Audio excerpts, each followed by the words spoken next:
వృశ్చిక రాశికి అధిపతి కుజుడు తనకు 7వ స్థానమైనటువంటి వృషభ రాశిలో కుజ సంచారం నడుస్తూ ఉంది.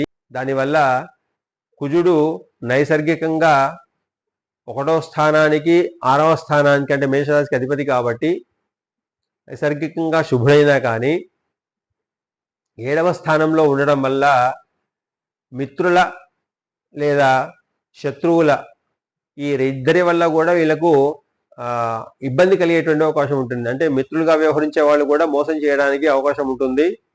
సరే, శత్రువులు అయితే శత్రువులుగానే ఉంటారు కాబట్టి వాళ్ళ ప్రమాదం ఎదుర్కోవడానికి వీళ్ళు సిద్ధంగా ఉంటారు కాబట్టి ఇబ్బంది లేదు. అయితే మిత్రుల విషయంలో కానీ శత్రువుల విషయంలో కానీ చాలా జాగ్రత్తగా ఉండాలి వృశ్చిక రాశి వాళ్ళు ఈ శ్రావణ మాసం అంతా కూడా.